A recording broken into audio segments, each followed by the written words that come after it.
Selamat pagi Bapak Ibu yang terkasih di dalam Tuhan Yesus. Shalom. Haleluya. Puji Tuhan, puji Tuhan. Haleluya. Kita bersyukur pada Tuhan karena begitu besar kasih Tuhan Yesus terhadap kita, sehingga pada saat pagi yang luar biasa ini Tuhan masih berikan kesempatan pada kita untuk bersama-sama bersekutu, berkumpul, memuji dan memuliakan Dia. Mari pada pagi hari ini kita siapkan hati kami kita untuk memuji nama Tuhan. Terima kasih Tuhan Yesus, terima kasih Roh Kudus, penyertaan-Mu dalam kehidupan kami rasakan sampai saat ini ya Bapa.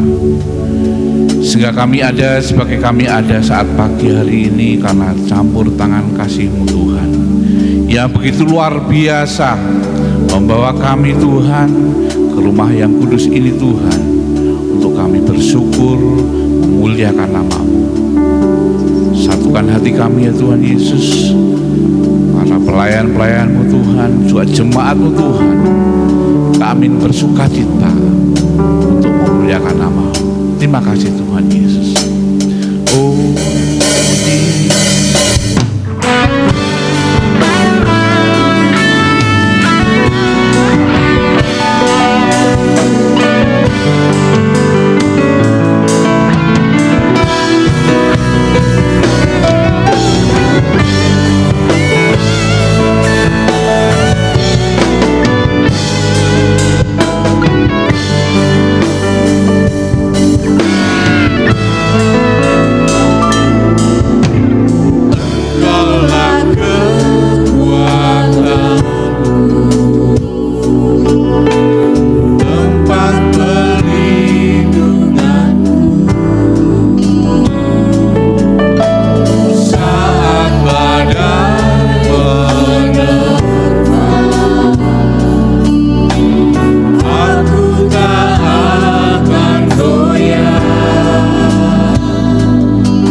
jauh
kita semua bangkit berdiri. Kita pujikan pujian dengan sepenuh hati kita. Sejauh langit kasih Tuhan begitu luar biasa.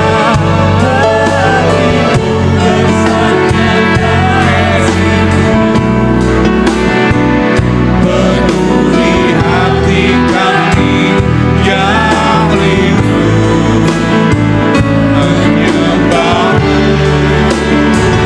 Yesus.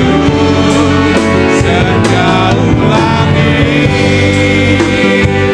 darimu begitu besarnya kasih-Mu.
kasih Tuhan Yesus. Engkau adalah kekuatan dalam hidup kami. Engkau adalah penghibur dalam kehidupan kami. Masalah apapun di depan mata kami, kami yakin kekuatan-Mu lebih besar, kekuatan-Mu lebih dahsyat. Karena Engkau Allah yang begitu luar biasa dalam kehidupan kami. Terima kasih Tuhan. Haleluya. Mari kita puji Tuhan. Oh Yesus, kekuatan Tuhan begitu luar biasa. Kasih Tuhan begitu tulus dalam kehidupan kita. Kekuatan dan masuk jagung, batu dan keselamatan hanya padamu, hatiku percaya.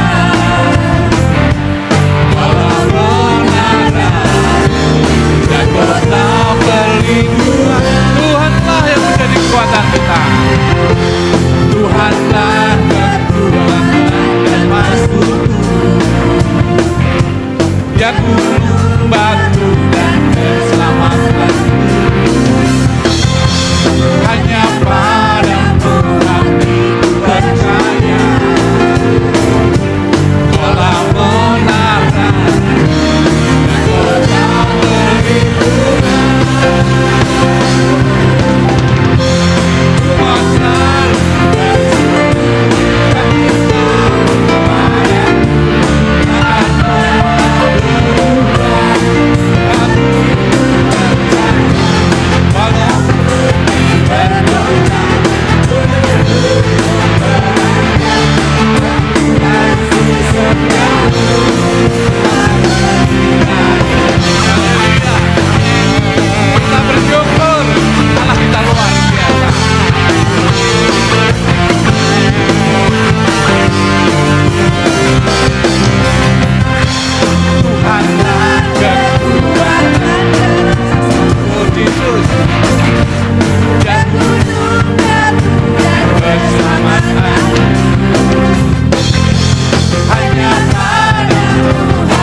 Mujizat Tuhan dulu, sekarang, dan sampai selama-lamanya tidak akan berubah.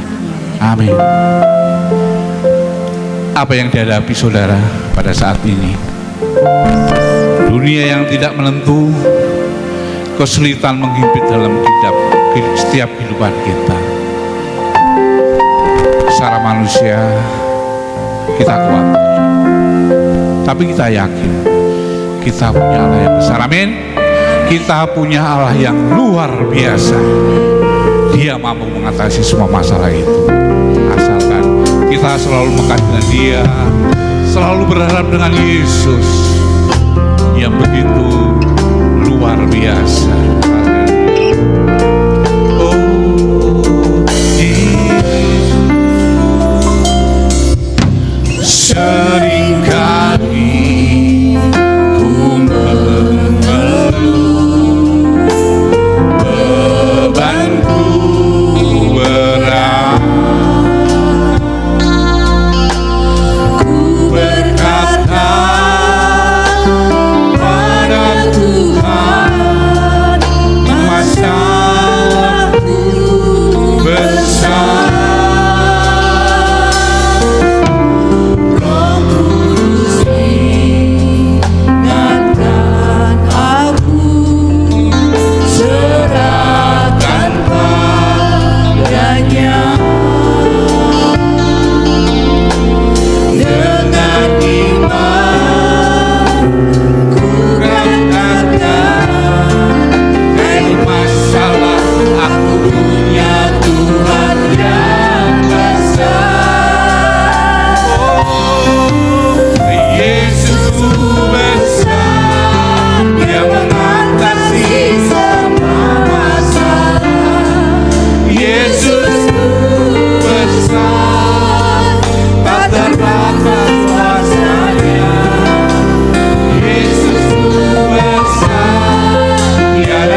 Bapak Yanto berdoa untuk firman Tuhan.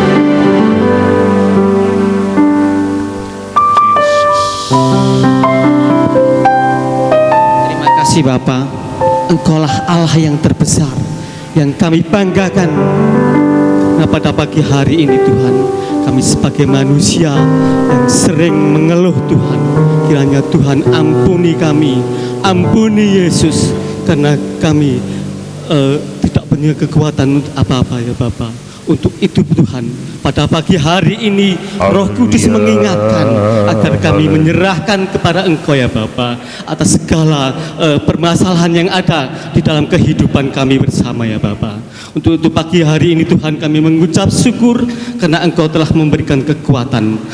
Dan pada pagi hari ini sebentar kami akan mendengarkan firman-Mu. Biarlah firman-Mu menjadi kekuatan dalam kehidupan kami, dan firman-Mu menjadi pelita dalam kehidupan kami Bapa, untuk kami menuju ke dalam kehidupan yang kekal nanti ya Bapa. Kami percaya firman-Mu akan mengetuk setiap hati jemaat-jemaat-Mu pada pagi hari ini, dan kami menyerahkan semuanya ini ke dalam tangan kasih-Mu ya Bapa, hanya di dalam nama Tuhan kami Yesus Kristus. Haleluya, amin. Amin.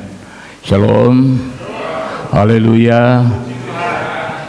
Selamat pagi Bapak Ibu Saudara, selamat kita berjumpa lagi. Ini hanya karena anugerah dan kemurahan Tuhan. Tadi ibadah pertama saya sudah berkhotbah, selesai ibadah saya bilang sama Yosa begini, Yos, kamu siap-siap khotbah ibadah kedua, karena kalau Papa ternyata tidak mampu untuk bertahan berdiri melayani, ya kamu yang khotbah. Sebab apa? Ibadah pertama itu saya ada ganglian gini saudara, ya. Jadi selesai ibadah pertama saya ke rumah, saya tensi saya pertama kali saya tensi itu 115, bawahnya 69 ya. Lalu saya tunggu beberapa saat, saya tensi lagi, bawah atasnya itu hanya 107, bawahnya ya 69 tuh ya. Jadi rupanya saya sedang alami tekanan yang agak rendah. Lalu ya namanya sudah seperti ini, kita harus berjaga-jaga. Saya coba ngukur saturasinya 97, jadi masih rodo ayam-ayam sedikit gitu loh. Haleluya, puji Tuhan. Baik Bapak Ibu Saudara, saya akan mengajak kita untuk membuka Alkitab. Kita temukan pembacaan sebagai ayat yang menjadi titik tolak dalam renungan firman Tuhan pada saat pagi hari ini, yang kita temukan di dalam Matius pasalnya yang kelima, ayatnya yang ke-13 ya. Matius pasal 5 ayat 13. Karena ini hanya satu ayat, mari kita baca bersama-sama. Setelah hitungan yang ketiga, kita menyuarakan dengan suara yang keras, penuh semangat ya. 1, 2, 3. Kamu adalah garam dunia. Jika garam itu menjadi tawar, dengan apakah ia diasinkan, tidak ada lagi gunanya selain dibuang dan diinjak orang. Terima kasih, silakan duduk kembali. Puji Tuhan. Dalam pelayanan Tuhan Yesus, kitab Injil Matius mencatat pasal yang kelima merupakan pasal pertama, pasal awal rangkaian khotbah Tuhan Yesus di bukit. Dan kalau kita perhatikan melalui Alkitab, perikop pertama yang dikemukakan oleh Tuhan adalah prinsip-prinsip untuk hidup berbahagia. Itu kita temukan dari ayat yang pertama sampai dengan ayat 14. Dan ketika prinsip hidup berbahagia ini disampaikan sebagai khotbah awal dari Tuhan, saya melihat bahwa Tuhan tahu bahwa kebahagiaan itu adalah sesuatu yang sangat kita butuhkan. Ya, apalah artinya hidup ini ketika mungkin saja Tuhan izinkan kita memiliki segala-galanya, tetapi apabila kebahagiaan itu tidak kita miliki, maka apapun yang kita punyai itu menjadi tidak terlalu bermakna. Ya, saya tidak mau katakan tidak bermakna, tapi tidak terlalu bermakna, karena kebahagiaan itu adalah kebutuhan dasar dari setiap orang. Ya, dan dalam bahasa Inggris di sana dikatakan apa?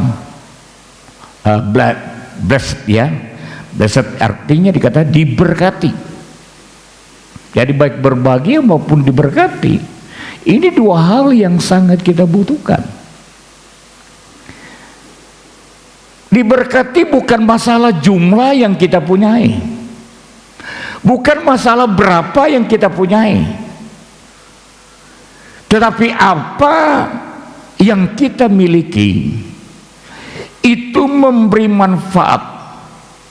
Kita dapat nikmati, berguna bagi hidup ini, amat terlebih dapat memuliakan Tuhan. Sebab ada banyak orang ketika dia memiliki banyak, maka ternyata yang dia miliki tidak menjadi berkat. Ya, makin memperoleh banyak, malah rumah tangganya kacau balau. Ya, makin memperoleh banyak, ternyata dia malah tinggalkan Tuhan. Dan ini bukan berkat. Ya, sekali lagi, bukan berkat. Tapi berkat adalah sesuatu yang Tuhan berikan dan kita bisa nikmati, memberi manfaat bagi hidup kita, dan membawa kita makin dekat dengan Tuhan. Saudara pernah mengalami tentunya, apakah semua yang kita dapatkan itu menjadi berkat? Tidak. Kadang-kadang justru menimbulkan hal yang kurang baik. Apalagi ini dalam hidup kebanyakan orang yang tidak mengenal Tuhan, karena tidak ada pengendalian secara rohani dalam hidupnya. Itu sebabnya kepemilikan yang banyak mengubah pola pikir, perilaku hidupnya, bahkan makin menjauh dari Tuhan. Nah, saudara-saudara, sekali lagi, bahagia dan diberkati adalah kebutuhan utama dari semua orang. Nah, setelah Tuhan Yesus menyampaikan tentang prinsip-prinsip hidup berbahagia, maka perikop yang kedua yang dicatat oleh Matius kita temukan di dalam ayat 13 sampai dengan ayat yang ke-16, mana Tuhan Yesus menyampaikan tentang fungsi-fungsi orang percaya. Ya, dan di dalam perikop ini di sana ada dua hal yang Tuhan kemukakan, ya, garam dan terang. Ya, Tuhan Yesus menganalogikan hidup yang dapat menjadi berkat bagi orang lain, yang dapat memberi manfaat bagi dunia, adalah hidup bagaikan garam dan terang. Ya, dan pagi ini kita akan bahas mengenai garam, ya, mengenai garam, saudara-saudara. Nah, kalau kita berbicara tentang garam, garam ini sebetulnya dalam peradaban manusia sudah dikenal dari ribuan tahun yang lalu, dari zaman kuno. dengan berbagai macam fungsi, multifungsi, ya, bukan hanya sebagai, ya kita tahu tentunya garam itu berfungsi sebagai pengawet, pencegah pembusukan, ya, lalu kemudian memberi rasa untuk kuliner kita. Tetapi kalau diteliti ternyata sangat banyak fungsinya, ribuan, termasuk untuk bahan-bahan kimiawi, ya, itu membutuhkan garam, ya. Jadi tidak salah ketika Tuhan memberikan contoh, menganalogikan hidup orang percaya itu sebagai garam, harus memberikan fungsi, memberikan manfaat kepada dunia di mana kita ada pada zaman sekarang ini. Ketika Tuhan izinkan kita ada di dunia ini berarti Tuhan percayakan kita untuk memberi pengaruh-pengaruh yang baik kepada dunia ini. Nah, saudara-saudara, orang-orang Mesir mempergunakan garam sebagai salah satu bahan untuk ramuan mumi, pengawet. Saya suka masak, saudara, dan kalau mau cari masakan ya komplit itu ke Pastori, karena istri saya itu jagoan masak masakan Jawa. Ya, saudara mau tanya apa? Ada istri saya termasuk oblo-oblo enak, saudara. Nah, itu jagoannya dia. Tapi kalau saya memang senang masakan Chinese food, tentunya selain dari masakan Sulawesi, ya. Nah, kalau berbicara mengenai masakan Chinese food, mengenai sayur apa semua, lalu kemudian nasi goreng. Saya nasi goreng, saudara, senangannya nasi goreng model Chinese, putih, jadi nggak pakai kecap. Nah, udang itu buat saya penting. Nah, karena itu kadang-kadang saya beli udang cukup banyak, apakah 1/4 kilo, tentunya tidak sekali pakai kalau buat nasi goreng, ada sisanya. Nah, bagaimana supaya sisanya ini bisa awet? Selain dimasukkan di kulkas, diberikan garam. Nah, satu saat saya bilang kepada pengerja, itu sisa udang taruh di lemari es. Berapa saat kok bau ini udang? Kamu kasih garam enggak? Enggak. Saya bilang, oh kamu berarti tidak paham Alkitab, saya bilang begitu. Kenapa Tuhan bilang kamu adalah garam dunia? Salah satu fungsinya itu pengawet, ya. Berikutnya, saudara, yang kedua kali busuk lagi. Saya tanya, kamu sudah om, berapa? Sedikit. Jangan sedikit, yang banyak garamnya kalau buat pengawetan. Nanti kalau mau dipakai masak, dicuci lagi dulu, ya. Nah, saudara-saudara, jadi garam itu sebagai pengawet, penyedap makanan. Ayub menyatakan dengan jelas fungsi garam bagi makanan. Ayub pasal 6 ayat 6 dan 7, coba dibuka. Ayub pasal 6 ayat 6 dan 7. Ayat 6, dapatkah makanan tawar dimakan tanpa garam, atau apakah putih telur ada rasanya? Ini Ayub mengungkapkan ini dalam konteks waktunya Ayub. Mungkin di zaman Ayub belum ada orang yang diet garam, ya, semuanya masih pakai garam. Ada teman saya pendeta di daerah Pati, dia diet garam sama terapi air minum. Tawar. Kadang-kadang dia makan apa? Ikan roa, ya cuma dibakar ikan roanya atau dibuat sambal tapi tanpa garam.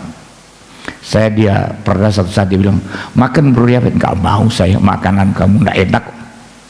Ya kalau mau sehat seperti ini. Tapi di zamannya Ayub orang belum mengenal diet garam. Karena itu Ayub berkata begini, dapatkah makanan tawar dimakan tanpa garam? Lalu ayat yang ke-7 dia katakan apa? Coba ayat 7.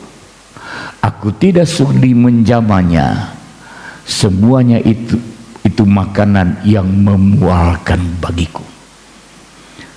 Jadi katakan apa? Makanan tanpa garam. Ayub berkata, aku tidak mau. Jadi begitu pentingnya garam ini buat penyedap makanan, selain dari mencegah pembusukan. Nah, saudara-saudara, ketika Tuhan Yesus menyampaikan fungsi kita menjadi garam, kita ini harus memberi rasa bagi dunia, rasa yang memberi manfaat, yang memberi kenikmatan melalui hidup kita.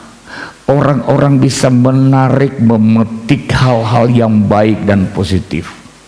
Ketika saudara hadir di lingkungan di mana saudara bergaul, orang merasa senang dengan kehadiran saudara. Itu artinya saudara menjadi garam. Ya. Ketika saudara hadir, orang bisa berkata begini, kalau kamu tidak hadir di pertemuan ini, rasanya pertemuan ini kurang lengkap. Ini artinya saudara menjadi garam. Tetapi juga yang tidak kalah penting di akhir zaman ini, kehadiran kita di tengah-tengah dunia adalah sebagai orang-orang yang menghambat terjadinya pembusukan. Akhir zaman, firman Allah terus digenapi. Ya, saya mau katakan sekali lagi, firman Allah terus mengalami penggenapan. Ya, baik itu hal-hal yang baik, tanda-tanda zaman, kesulitan-kesulitan hidup, termasuk kejahatan. Ya, termasuk kejahatan.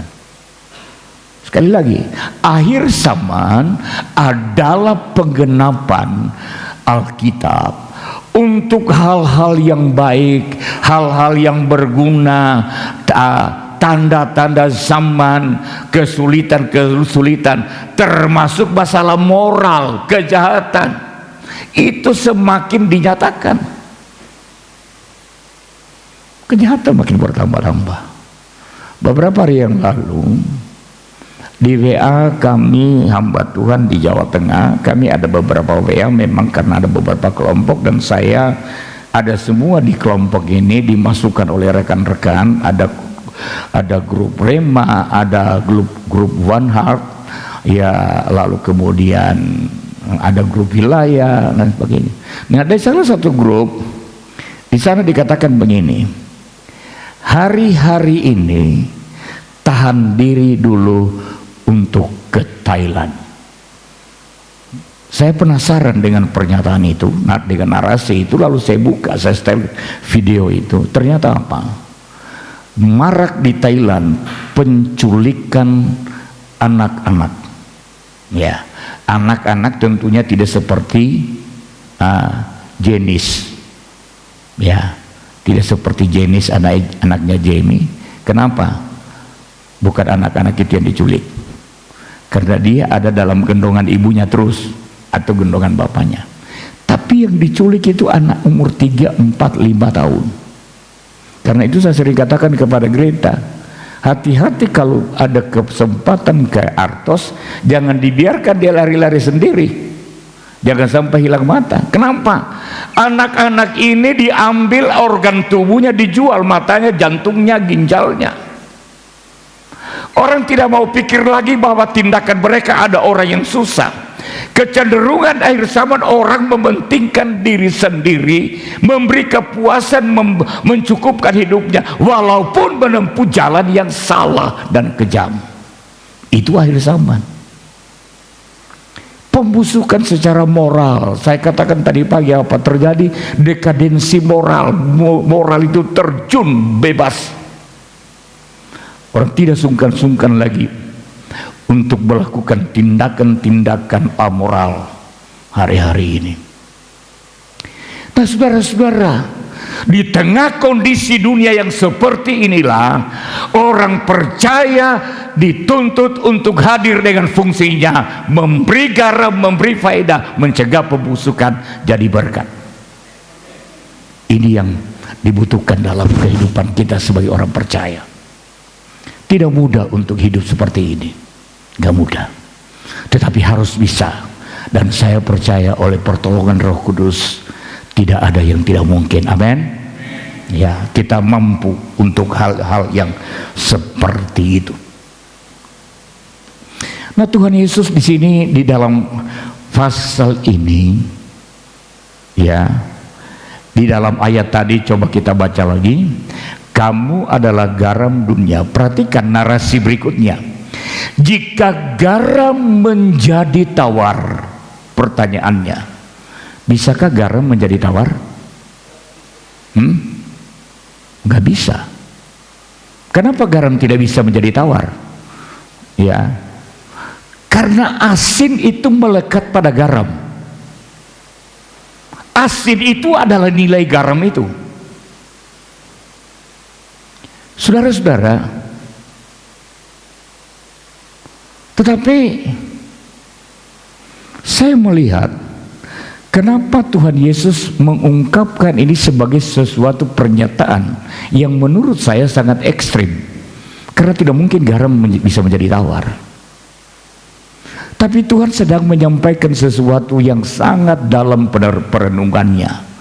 Seandainya garam yang tidak mungkin bisa menjadi tawar, bisa tawar, Tuhan berkata begini, dengan apa dia dapat diasinkan? Gak ada yang bisa mengasinkannya lagi. Ya, saudara-saudara, ya, kalau kita dikatakan adalah garam dunia, maka rasa itu harus melekat dengan diri kita.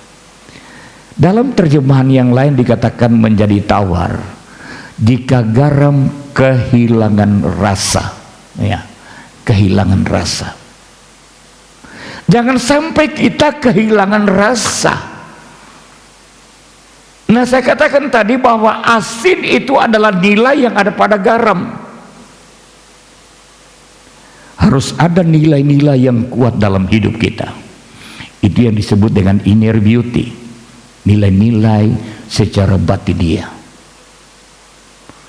Yang jadi pertanyaannya, nilai-nilai apa yang melekat dalam hidup kita?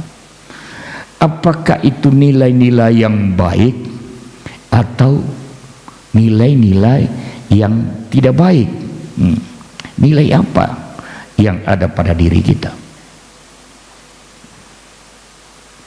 Apakah nilai yang bermakna atau tidak bermakna?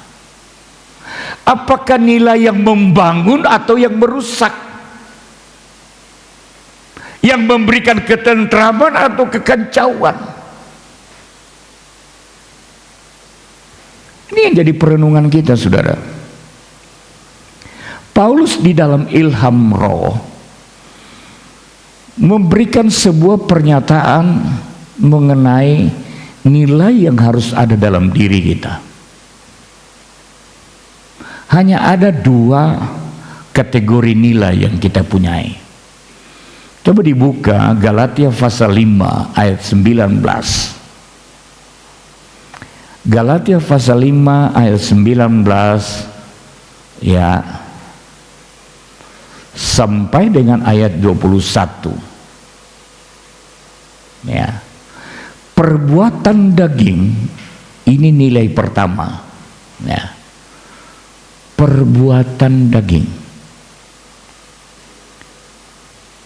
Tuhan Yesus pernah berkata begini, dari dalam hati akan keluar segala ini percabulan kecemaran. Artinya perbuatan ini bersumber dari hati. Sekali lagi, Perbuatan daging itu bersumber dari hati. Dan apa dikatakan? Percabulan,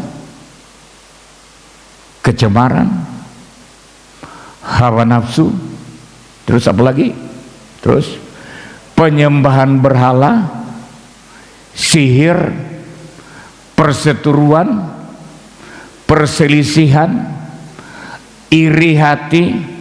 Ayo, ada enggak yang masih suka iri hati? Ada? Halo, ada enggak masih suka iri hati? Ini semua bagaimana kita menjaga hati. Jangan dibiarkan hal seperti ini berkuasa dalam diri kita. Amarah, kepentingan diri sendiri, pencideraan, roh pemecah. Ini roh pemecah ini hati-hati. Bukan hanya di kalangan gereja, ya, terutama lagi kita bisa temukan di kalangan luar gereja. Ya. Iri hati. Tadi sudah. Ternyata saya coba kemarin saya baca. Kenapa sampai terjadi pembunuhan Brigadir Yosua? Rupanya si Sambo ini termakan pernyataan Om Kuat. Ya. Dan terakhir kesaksiannya, kesaksian teman-temannya ini, rupanya Om Kuat ini iri hati kepada Brigadir Yosua karena Brigadir Yosua ini lebih dipercaya. Sumbernya iri hati loh. Darah lihat jadinya seperti apa. Terus ayat 21. Kedengkian. Halo. Masih suka memelihara kedengkian? Hati-hati. Kedengkian dipelihara akan menimbulkan berbagai macam penyakit. Kemabukan, mabuk-mabuk. Saya bilang tadi pagi bahwa orang-orang Kristen di luar Pulau Jawa, Indonesia Timur itu ternyata jauh lebih rohani daripada orang Kristen yang ada di Indonesia Barat, Jawa dan sebagainya. Kenapa? Karena orang Kristen di luar Pulau Jawa, Indonesia Timur, mabuk pun dia bisa bilang haleluya. Ya. Mabuk pun jatuh-jatuh dalam got dia bisa berkata puji Tuhan, haleluya.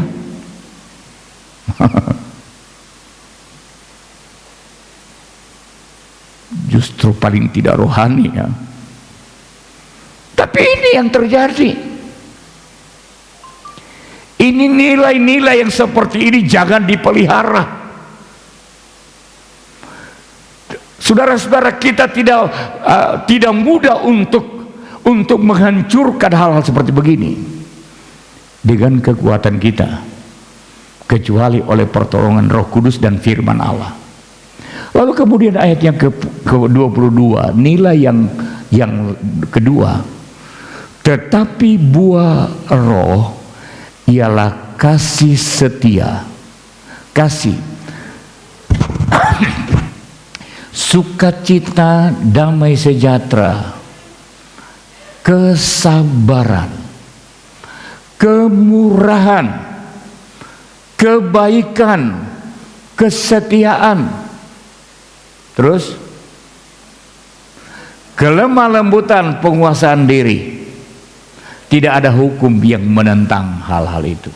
Saudara perhatikan, Rasul Paulus oleh ilham roh mengungkapkan hal ini.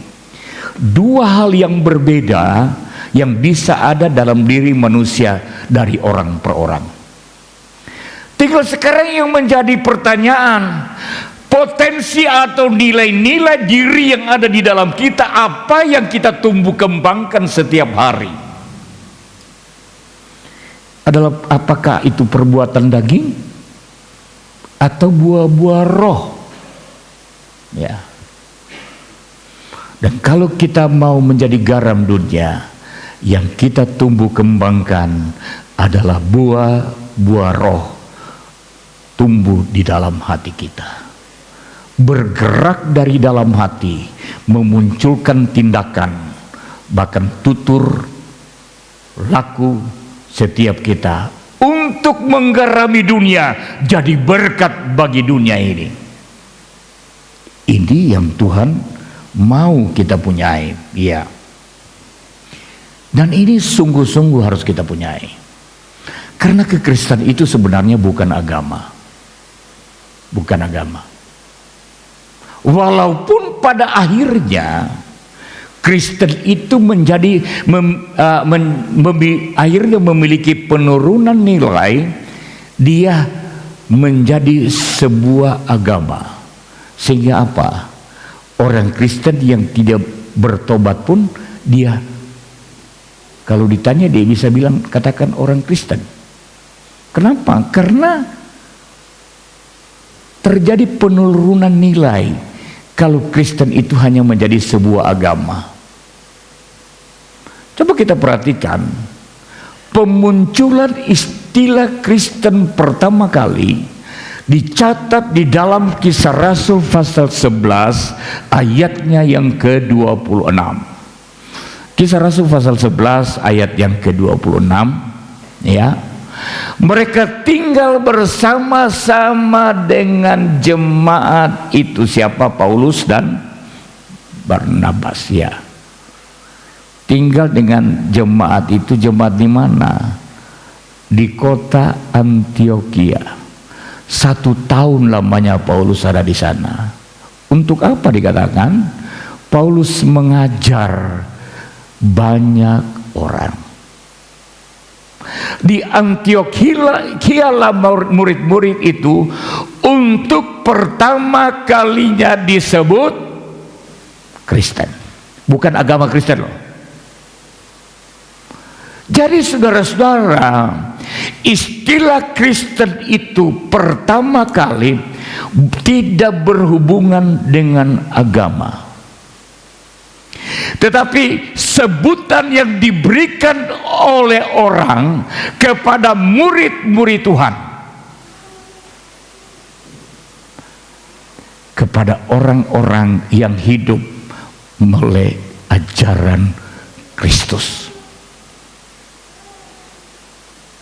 Nah, coba kita perhatikan apa yang dikatakan oleh Rasul Paulus di dalam Roma pasal 8 ayat 38 sampai dengan ayat 39. Roma 8 ayat 38 sampai dengan ayat 39. Sebab aku yakin bahwa baik maut maupun hidup, baik malaikat-malaikat maupun pemerintah-pemerintah, baik yang ada sekarang maupun yang akan datang, terus atau kuasa-kuasa baik yang di atas maupun yang di bawah, ataupun sesuatu makhluk lain, tidak akan dapat memisahkan kita dari kasih Allah, ya, yang ada di dalam Kristus Yesus Tuhan kita. Ini pernyataan Paulus yang Paulus sampaikan kepada jemaat Tuhan, kepada jemaat Tuhan di Roma. Ya, Paulus ingin menyampaikan siapa mereka, ya, kualitas hidup mereka itu seperti apa. Ya, kualitas hidup yang memiliki hubungan yang erat, keintiman dengan Tuhan, sehingga apapun tidak dapat memisahkan, apakah itu kesukaran, apakah itu kesulitan, tidak dapat memisahkan. Jadi saudara-saudara, pemahaman tentang Kristen di awal adalah orang-orang yang memiliki hubungan, yang memiliki keintiman dengan Tuhan, di mana firman dihidupin di dalam dirinya. Ya, ini pengertian Kristen, bukan agama. Bahwa kita menjadi Kristen itu memang perlu, Karena memang apalagi di negara ini, ya, negara kita ini negara dikenal dengan negara religius, ya, semua orang punya agama, salah satunya Kristen. Kita harus punya. Tetapi saya katakan, bukan identitas yang untuk diketahui oleh manusia melalui KTP kita yang penting, walaupun kita perlukan. Tetapi yang paling penting adalah identitas yang dinilai oleh Allah, bahwa kita hidup dalam persekutuan yang intim dengan Tuhan. Itu yang penting. Karena itu yang memberi nilai pada diri kita, yang bisa memberi manfaat. Kita bisa memiliki hidup yang bermanfaat bagi dunia ini, sehingga dunia di mana yang ada di sekitar kita ini, ya, orang-orang di sekitar kita itu diberkati. Jadi ini yang pertama, ketika kita membahas mengenai garam, fungsi kita memberi rasa. Jangan sampai kita kehilangan rasa, memberi rasa yang baik, rasa nyaman, mencegah, menghambat pembusukan, memberikan nilai-nilai positif kepada dunia ini. Jadi berkat melalui hidup kita, perkataan maupun perilaku kita. Sifat-sifat kita ketika kita hadir, orang-orang diberkati Tuhan. Ya, saya hampir tiap hari, ya, pasang status firman Allah. Kenapa? Di status saya itu saya melihat ada beberapa orang yang tidak mengenal Tuhan. Maksud saya bukan di dalam Kristus, sering mengikuti status saya. Nah ini, jadi saya mencoba menyampaikan firman melalui status WA. Ya, saudara-saudara. Kemudian yang kedua, ketika kita membahas tentang garam, apa yang dinyatakan oleh Tuhan di dalam ayat yang ke-13 ini, jika garam itu menjadi tawar, dengan apakah ia diasinkan? Tidak, perhatikan, ya, tidak ada lagi gunanya selain dibuang dan diinjak orang. Tidak ada lagi gunanya, dia katakan.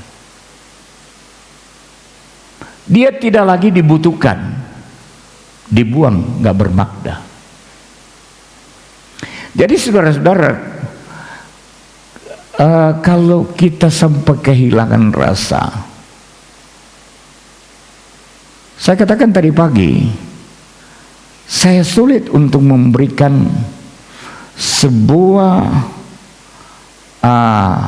ungkapan tentang narasi yang berikutnya ini, kalimat yang berikutnya tidak ada gunanya lagi.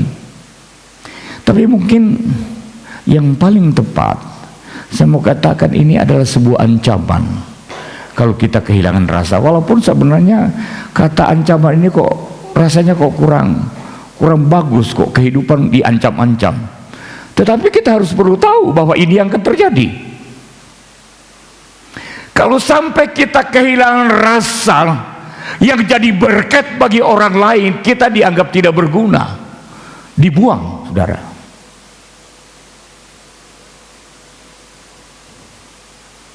Karena apa? Sekali lagi saya katakan tadi, garam itu kan yang menjadi, yang apa? Yang memberi nilai ini bukan bentuknya, bukan, tetapi asinnya, betul? Kita tahu garam berapa macam. Ada garam halus, ya. Ibu gembala sering menempatkan garam halus di meja makan. Satu saat adik saya dari Jogja datang, lalu yang saya bilang, wah, saya mau buat kopi dulu ya. Saya bilang, sana aja, kamu kan sudah tahu tempatnya. Dia ambil kopi, dia tahu tempatnya.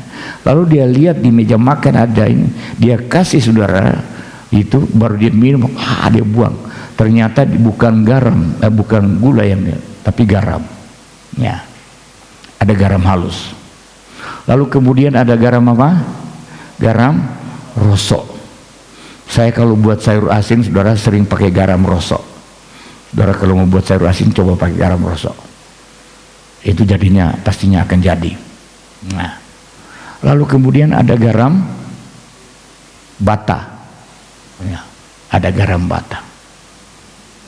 Saya mau tanya, apa yang memberi nilai garam? Apakah karena bentuknya halus, bentuknya rosok, atau bata? Bukan. Dia boleh garam bata, kalau tidak ada asinnya kita tidak mau pakai. Karena yang bernilai itu adalah rasanya. Jadi saya ingin untuk mengatakan kepada kita pada saat pagi hari ini, casing ini itu walaupun ada nilai, tapi itu bukan yang utama. Tampilan kita, bahkan sehebat apapun kita tampil, hidup tubuh ini kita dandani sedemikian rupa, dengan berbagai macam cara, ditutupi dengan pakaian yang mahal-mahal. Padahal sebenarnya mahal dan murah itu bukan prinsip. Ya, karena orang sering menilai siapa yang pakai. Saya boleh pakai baju yang mahal, saudara, tetapi kalau misalnya pimpinan gereja GPDI dulu Om Mande datang dengan baju yang paling sederhana. Om Mande itu lengan pendek. Saya bilang begini, Om Mande itu lihat pakaiannya, tapi pakaiannya mungkin jauh lebih mahal dari kita. Tapi itu sebenarnya tidak terlalu bermakna. Tidak terlalu bermakna. Kita boleh hiasi raga ini dengan berbagai macam yang bergelantungan, tapi itu bukan yang memberi nilai utama dalam diri kita. Sebab nilai yang utama adalah nilai apa yang ada di dalam diri kita. Ini yang membuat kita berharga, ya, baik di hadapan manusia maupun di hadapan manusia, di hadapan, apalagi di hadapan Tuhan. Dan dikatakan kalau sampai kita kehilangan rasa, kita tidak ada manfaatnya, kita hanya dibuang. Dikatakan Tuhan Yesus menyampaikan sebuah perumpamaan di dalam Matius pasal yang ke-25, bahwa ada seorang tuan yang akan berpergian, lalu kemudian dia memanggil 3 orang hambanya. Hamba yang pertama dipercayakan talenta, 5 talenta. Hamba yang kedua dipercayakan 2 talenta. Hamba yang ketiga dipercayakan 1 talenta. Mereka diminta untuk mengembangkan talenta itu, mempergunakan talenta itu bermanfaat, sehingga ketika tuannya kembali, dia mendapatkan hamba-hambanya memberdayakan talenta itu dengan baik. Tapi ketika tuannya pulang, ternyata yang dipercayakan 1 talenta, dia tidak memperdayakan talentanya, disembunyikan di dalam tanah, sehingga 1 talenta tetap menjadi 1 talenta. Apa kata tuannya?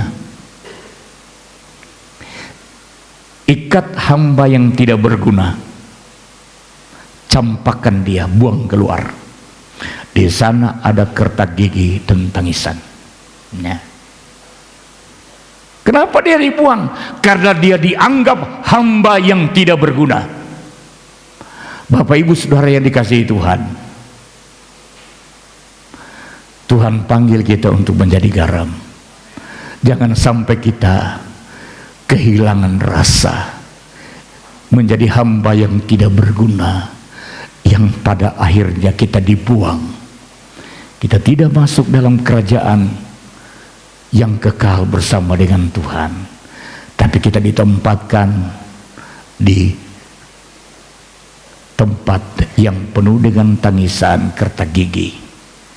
Saudara-saudara, selama kita masih ada, ini kesempatan kita memberi makna. Jadilah berkat, memberkati banyak orang. Ya.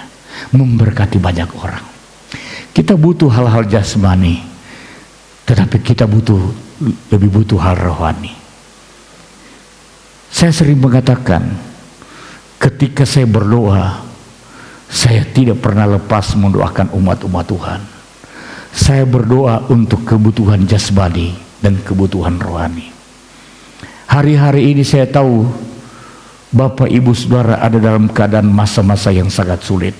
Saya sangat yakin, saya tahu itu situasi yang ada ini. Saya sangat paham.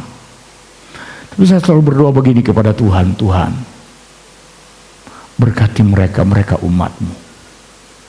Jangan sampai situasi kesulitan yang mereka alami, iblis mempergunakan kesulitan itu untuk membuat mereka lemah dan jauh dari Tuhan. Tapi aku minta Roh Kudus terus memperkuat iman mereka, agar mereka teguh dan kuat menghadapi semua persoalan. Mereka jadi orang yang menang. Berkati mereka, pulihkan mereka ekonomi, pekerjaan, amat terlebih kehidupan rohani, supaya kita dapat jadi berkat sebagai orang-orang percaya. Mari kita makin berdiri.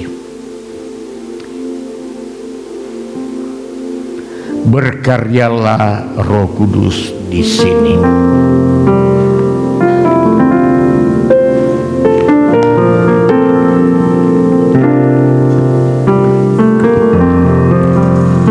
Berkaryalah Roh Kudus di sini. Amin. Berkaryalah dengan kuasa-Mu. Berkaryalah Roh Kudus di sini. Berkaryalah dengan kuasa-Mu.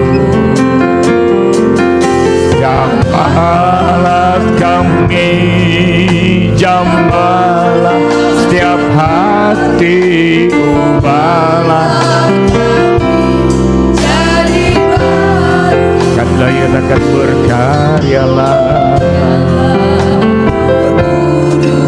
di sini. Berkaryalah dengan kuasa-Mu.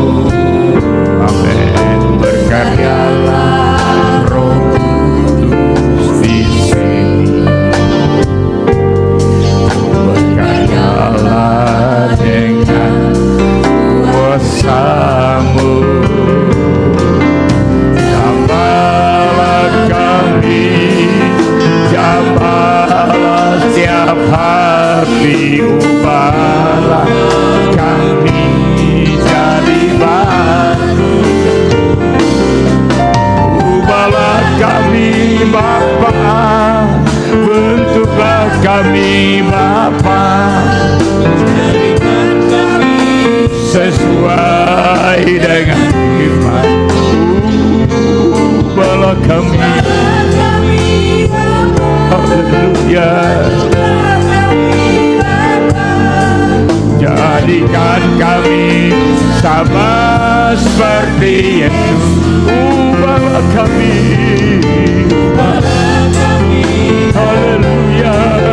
Bentuklah kami Bapa, jadikan kami sesuai dengan firman-Mu. Ubahlah kami Bapa, bentuklah kami Bapa, jadikan kami sama seperti. Sekali lagi katakan, ubahlah kami, ya Tuhan. Dia kami dan kerinduan kami. Ubah kami Tuhan, agar hidup kami berkenan kepada-Mu. Oh, bentuklah kami Bapa, jadikan kami sama seperti Yesus.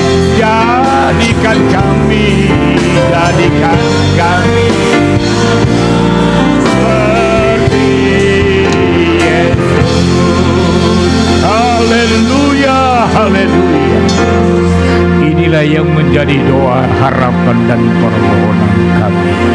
Kami begitu sadar kami manusia yang lemah. Seringkali hidup kami tidak jadi berkat buat orang lain. Tapi hari ini kami berdoa setelah kami dengarkan firman Allah. Ubah kami, kuasai hidup kami, agar hidup kami dapat menjadi berkat bagi orang lain, menerangi dunia yang gelap ini. Terima kasih Tuhan. Sebelum jemaat Tuhan pulang, hamba berdoa kiranya penyertaan Tuhan menyertai umat-umat-Mu sepanjang minggu ini. Aku pintakan berkat sempurna dari Allah turun, jasmani dan rohani. Rumah tangga mereka yang penuhi dengan damai sejahtera.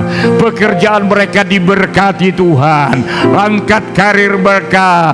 Engkau berkati berkelimpahan. Pulihkan ekonomi umat-umat-Mu, agar mereka memuliakan Tuhan dengan berkat-berkat yang Tuhan percayakan. Jangan ada di antara umat-Mu yang hidup berkekurangan, tidak punya makan minum, apalagi hidup meminta-minta, berhutang. Mereka mempermalukan Tuhan. Tapi Tuhan, aku berdoa sekali lagi, mereka biji mata-Mu, pelihara mereka ya Tuhan. Terima kasih. Secara rohani biar mereka terus bertumbuh. Kami semua bertumbuh di dalam Tuhan, makin setia, taat, mengasihi Engkau lebih dari segala perkara. Sepanjang minggu ini kami ada dalam pimpinan pemeliharaan Tuhan. Dalam perjalanan Engkau menyertai, lindungi kami. Dan umat-umat Tuhan yang berulang tahun minggu yang kami lewati, kiranya pimpinan dan pemeliharaan Tuhan yang sama memimpin menyertai mereka di hari-hari yang mendatang. Korban persembahan yang mereka persembahkan hari ini, pengembalian milik Tuhan yang mereka taruh dan letakkan, Tuhan kembalikan berlipat kali ganda sesuai dengan janji-Mu. Umat-umat-Mu yang mengambil bagian dalam pelayanan hari ini diberkati Tuhan. Kalau mereka pulang sebentar, Engkau menyertai, tibakan di rumah mereka dengan selamat. Perlindungan Tuhan sekali lagi kami pohonkan menyertai kami. Terima kasih.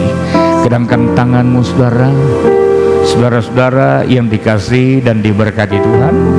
Pulanglah dan terimalah berkat damai sejahtera dari Allah Bapa, kasih sayang melalui Kristus Yesus Sang Putra, dan roh penyertaan pimpinan Roh Kudus menyertai kita semua pagi hari ini sampai selamat.